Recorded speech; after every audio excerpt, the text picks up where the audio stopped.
हरे कृष्णा। आप सभी को फुलेरा दौज की हार्दिक शुभकामनाएं। धार्मिक मान्यताओं के अनुसार वैसे तो फाल्गुन का पूरा महीना ही श्री राधा रानी और भगवान श्री कृष्ण की आराधना के लिए श्रेष्ठ माना जाता है, लेकिन फुलेरा दौज के पर्व पर राधा कृष्ण की पूजा का विशेष महत्व है। पंचांग के अनुसार हर वर्ष फाल्गुन माह के शुक्ल पक्ष की द्वितीया तिथि को फुलेरा दौज का त्योहार मनाया जाता है, जो कि इस बार 12 मार्च 2024 दिन मंगलवार को है। मान्यता है कि इस दिन भगवान श्री कृष्ण श्रीमती राधा रानी और उनकी गोपियों के साथ फूलों की होली खेलते हैं। फुलेरा दौज के दिन को विवाह और शुभ कार्यों के लिए अबुझ मुहूर्त माना जाता है।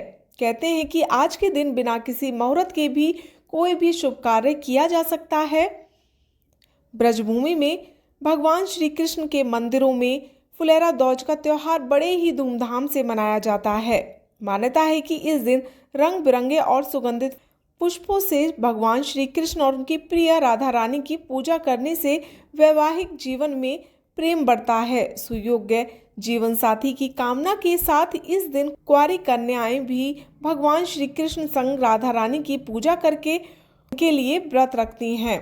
राधा रानी और श्री कृष्ण सच्चे प्रेम के प्रतीक हैं। फुलेरा दौज पर उनकी पूजा से दाम्पत्य जीवन में मजबूती आती है, प्रेम और सौहार्द भाव बढ़ता है। इस पवित्र दिन पर श्रीमती राधा रानी को श्रृंगार की वस्तु जरूर अर्पित करें और उनमें से श्रृंगार की कोई भी एक वस्तु अपने पास संभाल कर रख लें। फुलेरा दौज के दिन ब्रह्म मुहूर्त में उठकर स्नान करके सूर्यदेव को जल अर्पित करना चाहिए और श्रीमती राधा रानी और कृष्ण भगवान का गंगा जल, दही, जल, दूध और शहद से अभिषेक करना चाहिए। यदि मूर्ति नहीं है तो राधा कृष्ण जी की तस्वीर को गंगा जल से छींटे लगाकर पूजा करें। फिर श्री राधा रानी और भगवान श्री कृष्ण को नए वस्त्र लाल, गुलाबी, पीले, केसरी, हरे रंग के पोशाक पहनाकर श्रृंगार करें और उन्हें चौकी पर लाल कपड़ा बिछाकर विराजमान करें। इसके बाद उन पर सुंदर और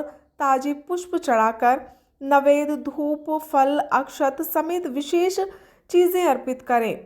फिर श्रीमती राधा रानी और भगवान श्री कृष्ण को माखन, मिश्री, खीर, फल और मिठाई का भोग लगाएं और भोग में तुलसी दल को अवश्य ही अर्पित करें, अवश्य शामिल करें और राधा रानी की कृपा पाने के लिए उन्हें श्रृंगार की वस्तुएं जरूर अर्पित करें। फुलेरा दौज पर भगवान श्री कृष्ण और राधा रानी के लिए घी का दीपक जलाकर उनकी आरती करें और मंत्रों का जाप करें। और आइए अब जानते हैं कि फुलेरा दौज की आखिर क्या कथा है और फुलेरा दौज क्यों मनाई जाती है, क्योंकि इसके पीछे भी एक पौराणिक कथा है। शास्त्रों में राधा रानी को प्रकृति और प्रेम की देवी माना गया है। कथा है कि एक बार श्री कृष्ण बहुत दिनों तक राधा रानी से मिलने नहीं जा सके। राधा रानी के साथ ही गोपियां भी इस बात को लेकर काफी दुखी हो गईं और उनके मायूस होने का असर प्रकृति पर दिखने लगा। पेड़ पौधे, लताएं, पुष्प और वन सूखने लगे। प्रकृति का नजारा देखकर श्री कृष्ण को राधा जी की हालत का अंदाजा लग गया। इसके बाद वे बरसाना पहुंचकर राधा रानी से मिले। इससे राधा रानी प्रसन्न हुई और उनके चारों ओर फिर से हरियाली छा गई। कहते हैं कि श्री कृष्ण ने एक फूल तोड़ा और राधा रानी पर फेंक दिया। इसके बाद राधा ने भी कृष्ण पर एक फूल तोड़कर फेंक दिया। फिर गोपियों ने एक दूसरे पर फूल फेंकने शुरू कर दिए। हर तरफ फूलों की होली शुरू हो गई और वो दिन था फाल्गुन मास की शुक्ल पक्ष की द्वितीया तिथि। तब से इस दिन को फुलेरा दौज के नाम से जाना जाने लगा। इस दिन राधा रानी और कृष्ण भगवान के साथ फूलों की होली खेली जाती है।